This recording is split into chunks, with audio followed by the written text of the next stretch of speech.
Olá, preste atenção nesse vídeo que você vai ver em seguida, nessa aula que você terá. Preste atenção nela.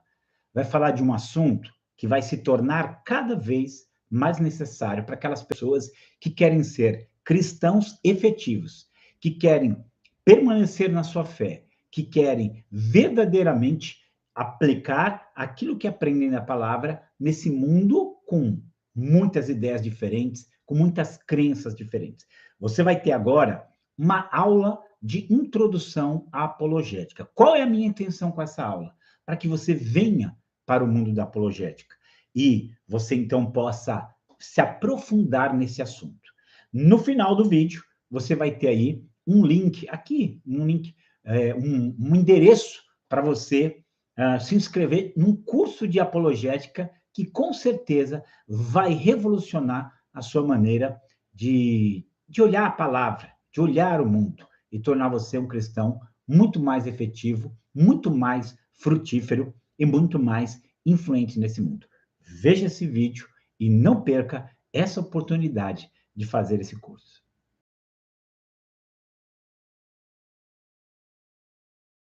Olá, nós vamos hoje ter a nossa primeira aula de introdução à apologética. Você sabe o que é apologética? Então nós vamos lá. Lembrando que o nosso trabalho é através da Missão Atenas, tá? E através do canal aqui Missão Atenas, tá? Então, vamos lá, essa é a nossa primeira aula de introdução à apologética. E aí eu quero fazer algumas perguntas para você, né? Primeira pergunta, você sabe o que é apologética? Como que nós podemos definir a apologética? Como que ela se relaciona à fé cristã? Que definições ela ganhou aí ao longo do tempo? Então nós vamos começar a entrar num entendimento do que é apologética. Eu diria para você que hoje, pelos tempos que a gente vive, a apologética é um dos assuntos mais importantes com os quais nós cristãos temos que tratar. Ela não é só uma matéria, ela é um assunto transversal a todas as matérias que nós vamos estudar dentro da teologia, fora da teologia. Eu vejo ela uma das grandes necessidades da nossa época, né? Mas vamos lá, vamos continuar aqui, vamos caminhar. Apologética é uma apresentação da fé cristã. Então já pega aqui, né? Você está apresentando a fé cristã, mas principalmente nos seus aspectos intelectuais, ou seja, naquilo que tem a ver com a razão humana. E essa apresentação, ela tem qual finalidade? Remover os empecilhos que impedem a aceitação da verdade do Evangelho. O Evangelho é a verdade, ele é a salvação para a humanidade, mas as pessoas têm dúvidas, as pessoas têm ideias erradas, ideias distorcidas, ouviram certas coisas, vivenciaram certas coisas. E é a apologética que vai ter esse trabalho de remover da mente deles essas barreiras, esses empecilhos, para que as pessoas possam receber a mensagem do Evangelho. Tá? Agora, que curioso, né? Capítulo 3, versículo 15 do livro de Pedro, né? 1 Pedro, deixa eu até ver se eu acho a citação aqui, que vai ser legal a gente pegar já a citação direto. Vamos lá, vamos ver aqui. Isso aqui, ó. Vamos lá. Santificai a Cristo como Senhor em vossos corações, estando sempre preparados para responder a todo aquele que vos pedir a razão da esperança que é em vós, fazendo todavia com mansidão e temor. Então vamos lá, vamos começar aqui alguns pontos aqui dessa palavra de Pedro, palavra inspirada que veio até nós, mas ele começa assim, mandando santificar o Senhor no nosso coração, então nós temos que ter um coração voltado para o Senhor, mas ele fala assim, estando sempre preparados. Opa! Então você veja aqui que é necessário um preparo. Que a gente fala, qual a ideia de preparo, né? Estar preparado. Antes que uma coisa, por exemplo, um bolo antes dele ser comido, ele tem que ser preparado, né? Antes de você dar uma aula, você tem que preparar uma aula. Antes de você falar sobre qualquer assunto, você tem que se preparar para falar desse assunto. Então, aqui a ideia desse versículo de Pedro é você estar sempre preparado. Então é algo que você faz com antecipação. Mas preparado para quê? Né? E aí ele continua, para responder a todo aquele que pedir a razão da esperança que é em vós. Então veja só, as pessoas querem entender porque nós cremos no que nós cremos, elas querem entender porque nós esperamos no que nós esperamos, e nós precisamos estar preparados para responder para essa pessoa que quer saber a razão. Olha a palavra que interessante, gente. Razão é algo lógico, razão é algo que faz sentido, razão é algo coerente. As pessoas têm uma ideia muito errada de que fé é contrária à razão. Não, a fé ela pode ir além da razão, mas ela não pode ir contra a razão. Então a nossa fé é uma fé perfeitamente coerente, perfeitamente razoável, perfeitamente lógica. Então aquilo que nós cremos, né? Ele pode lidar com assuntos que vão além do natural, invadindo o sobrenatural, mas é uma fé bastante coerente, né? Então as pessoas querem saber por que nós cremos, por que nós renunciamos ao que nós renunciamos, por que nós temos um determinado estilo de vida e não outro. Então a pessoa quer. E eu tenho que estar preparado para responder com mansidão e temor. Ou seja, não é para agredir a pessoa, ofender a pessoa. Apologética, saber defender a nossa fé, não é para você fazer nada que seja agressivo, nada que ofenda a outra pessoa. Muito pelo contrário, nós temos que fazer tudo, como diz o Pedro aqui, com mansidão e temor. Mas vamos lá, algumas coisas assim curiosas aqui, né? É curioso que essa palavra, traduzida por responder, né? Palavra no grego, assim, responder com mansidão. A palavra aí, na verdade, é apologia. Da onde vem a apologética? O que é apologia? Apologia, gente, ela é uma palavra da língua portuguesa. Se você pegar um dicionário e procurar, você vai achar ali a palavra apologia. O que é apologia? É defesa. Esse é o significado. Então, apologética é aquilo que vai lidar com a defesa intelectual do cristianismo. Mas aí olha só que curioso, né? Na verdade esse versículo diz assim, estejam preparados, aliás, estejam sempre preparados para responder, ou seja, para defender com mansidão e temor para qualquer pessoa que quiser saber a razão da esperança que é em você. Então, por que eu creio na Bíblia? Por que eu creio que Jesus morreu na cruz pelos meus pecados, que ele ressuscitou dos mortos? Por que eu creio que Deus responde às minhas orações? Por que eu creio que após a morte eu tenho a minha salvação garantida? Por que eu creio que Jesus vai voltar? Por que eu creio em tudo que a Escritura fala? Por que eu creio no que eu creio? Então, esse é o trabalho da apologética, da defesa da fé. Diante de tantas crenças diferentes que nós temos hoje, diante de tantas ideologias e religiões, nós temos que ter a habilidade de responder com mansidão e temor essa razão, essa lógica, essa razoabilidade que nós temos. Nós temos que ter a habilidade de defender o que nós cremos. Então aqui, a apologética é uma defesa, como aquela que se faz nos tribunais. Talvez você já tenha visto um filme chamado Deus Não Está Morto, 2, principalmente o 2. Tanto um como o 2, eles são filmes apologéticos. Eles são filmes que ele tem um propósito de defender a fé cristã. Então, esse filme ele é essencial, tanto um como o 2. Mas o 2, do Deus Não Está Morto, ele inclusive se passa em um tribunal. Então você pode reparar que eles estão ali num tribunal, é uma professora, né, que ela fala do cristianismo em sala de aula, e por causa disso ela é repreendida, ela é atacada, e então ela vai para um tribunal, aí vem os defensores. É muito curioso, gente, só para você saber sobre o filme, sobre o 2, né? Aqueles homens que vão lá como testemunhas, são chamados como testemunhas, eles são nos Estados Unidos apologistas, eles não são atores, eles são apologistas mesmo, que vão fazer a defesa da fé cristã. Então, por isso que uma boa definição da apologética é uma defesa como aquela que tem nos tribunais.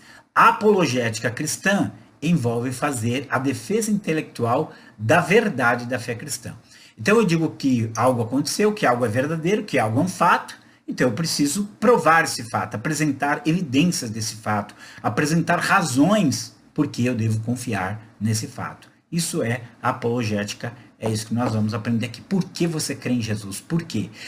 Nós normalmente nós vamos assim num caminho muito, é porque eu senti ele, eu falei com ele, mas isso é dentro de nós, é aspecto subjetivo. Nós precisamos passar para as pessoas aquilo que está no exterior e que demonstra que ele é quem ele é.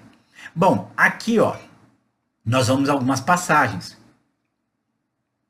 Existe aqui várias passagens na Bíblia que usam essa palavra, apologia, de onde vem a apologética.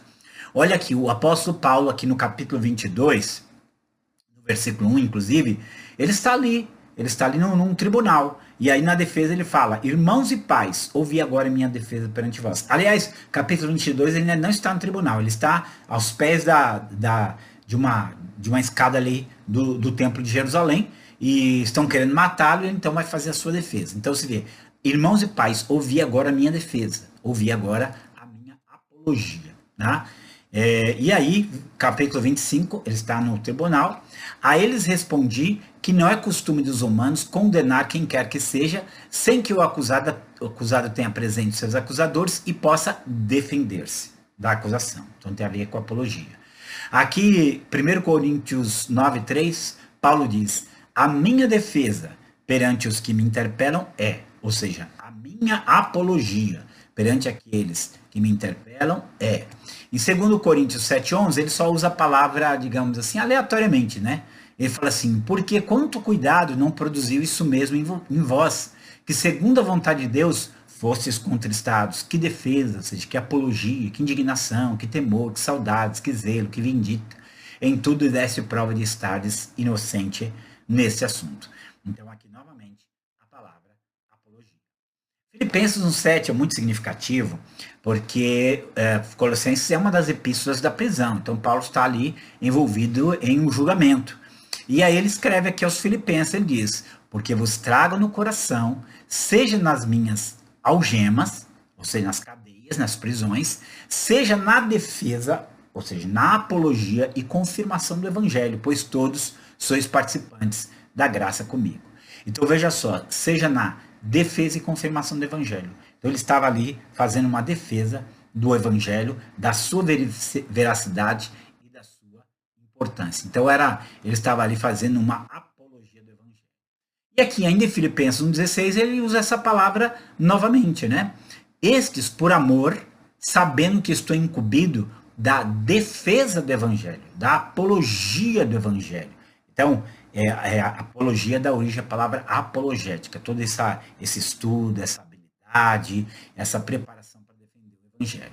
E aí, aqui em 2 Timóteo 4:16, nós já temos aqui nesse caso, se trata de uma defesa real, né? Então ela fala assim, na minha primeira defesa, na minha primeira apologia, ninguém foi a meu favor, antes todos me abandonaram, que isto não lhe seja posto em conta.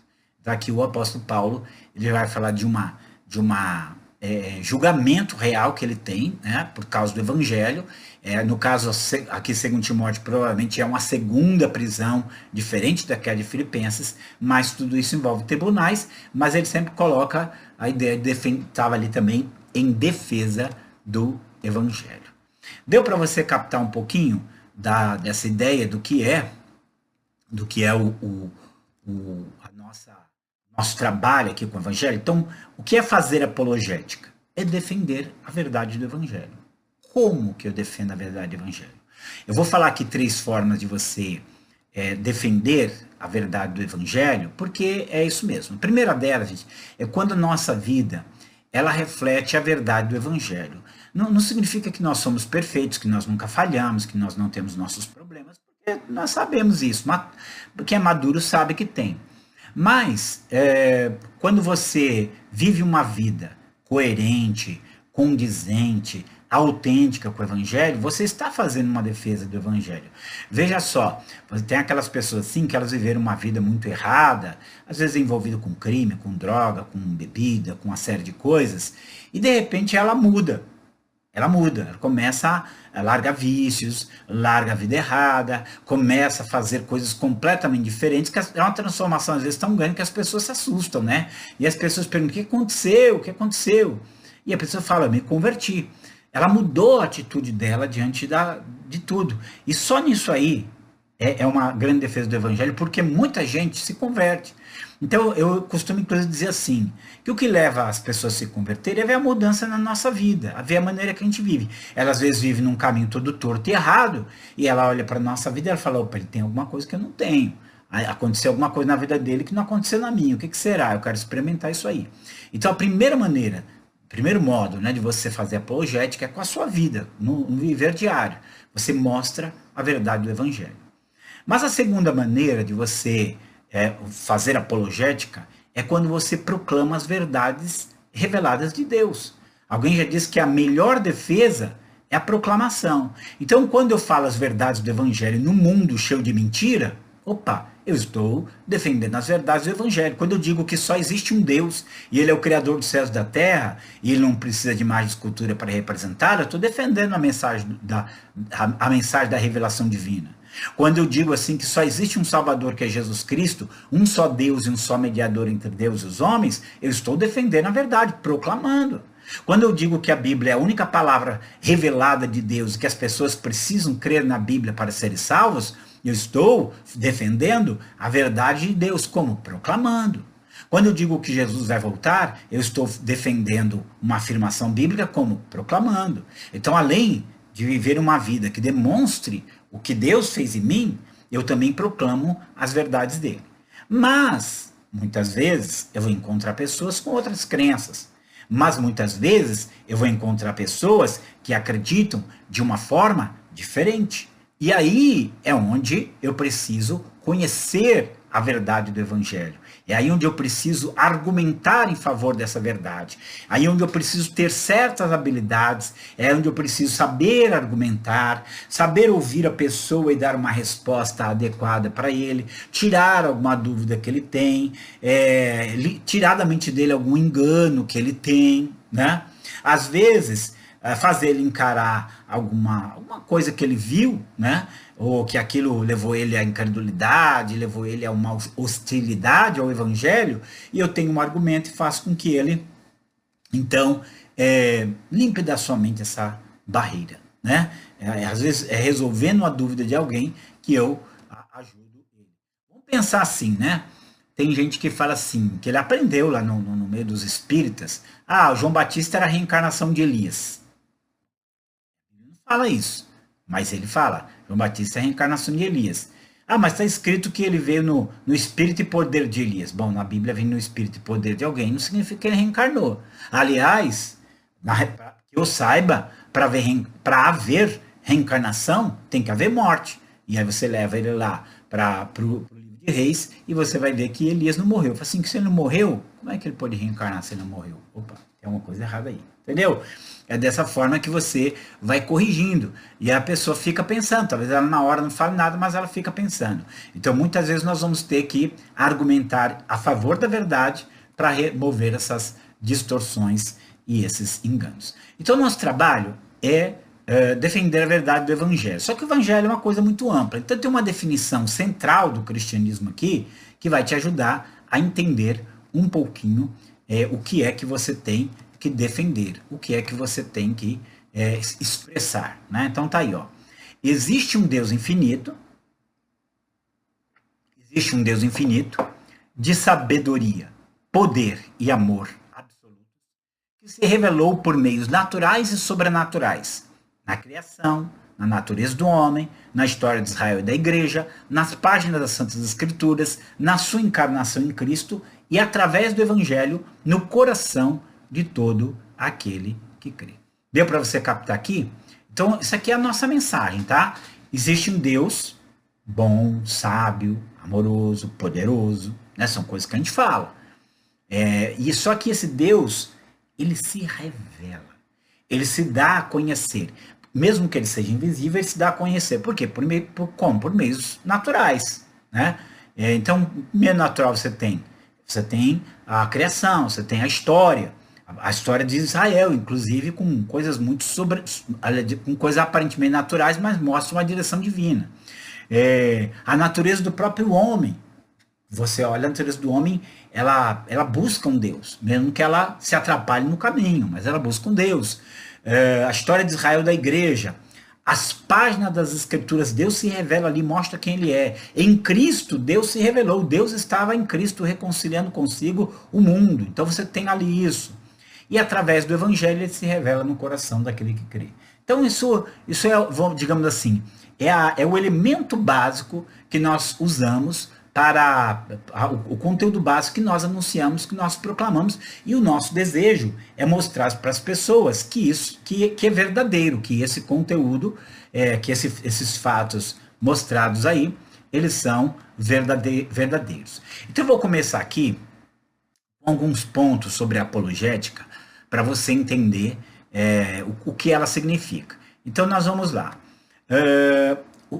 A apologética, veja só, nós temos 2000 anos de história da igreja e, portanto, nós temos 2000 anos de estudos teológicos, de análise da revelação divina.